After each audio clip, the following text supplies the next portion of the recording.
Friends, good morning सबको। आज सुबह की वीडियो में मैं एक रोचक कहानी लेकर आया हूँ जो है महात्मा बुद्ध की कहानी। यानी महात्मा बुद्ध जिसका बाल्यकाल का नाम था सिद्धार्थ गौतम। जब इसका जन्म 463 ईसा पूर्व लुम्बिनी नेपाल में हुआ तब इनके पिता एक साधु महाराज से इनके बारे में पूछते हैं। तो साधु महाराज ने उन्हें बताया था कि ये बालक आगे चलकर एक चक्रवर्ती सम्राट बनेगा या तो सन्यासी बन जाएगा। तो उनके पिता को बड़ा टेंशन हुआ कि अगर सिद्धार्थ सन्यासी बन जाएगा तो हमारा जो है ये राजकाज कौन संभालेगा। इसलिए उनको दुनिया की किसी भी प्रकार की संकट, दुख, समस्या, इन चीज़ों को उनके आसपास आए ही ना, बिल्कुल उनसे दूर रखने के लिए उन्होंने एक अलग सा महल के अंदर सारी सुख सुविधाओं की व्यवस्था कर दिया। जो एक विलासिता की ज़िंदगी होती है वो सारी चीज़ें सिद्धार्थ को दिया ताकि सिद्धार्थ कभी बाहर की दुनिया देख ही ना पाए। और ऐसा ही हुआ, धीरे धीरे समय निकलता गया और सिद्धार्थ उस महल में ही पला बड़ा।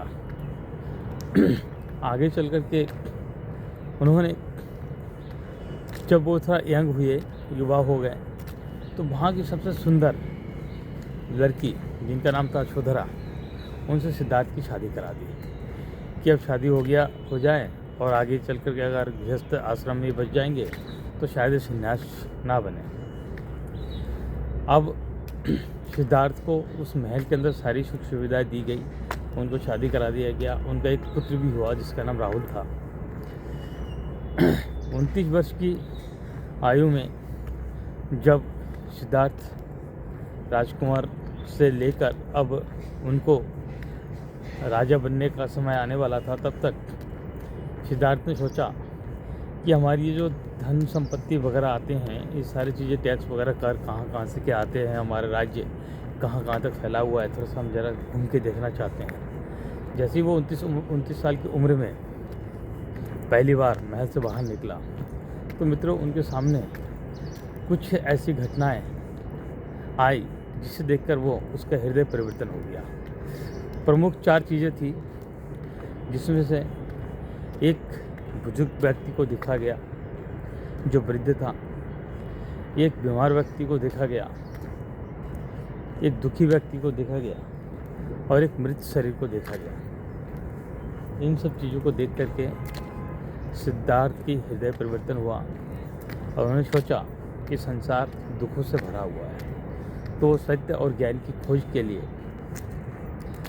महल से रात्रि के समय निकल जाता है और निकल करके ज्ञान और सत्य की खोज के लिए निकल पड़ा।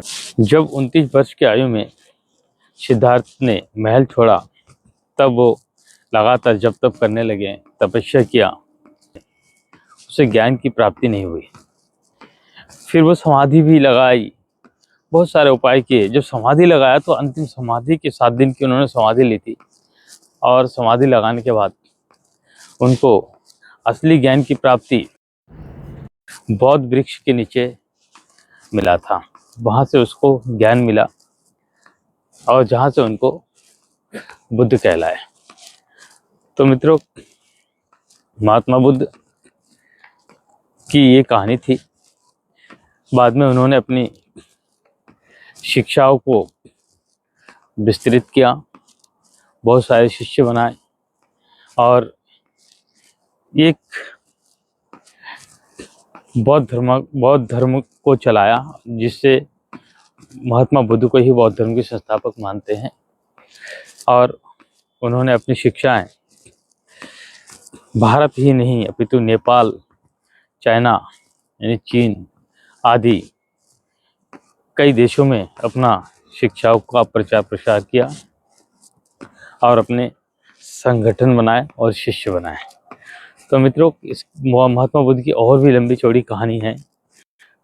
तो उनकी प्रमुख शिक्षाएं क्या क्या थी, फिर कभी मौका मिलेगा तो आगे वीडियो में मैं बौद्ध धर्म के बारे में बताऊंगा।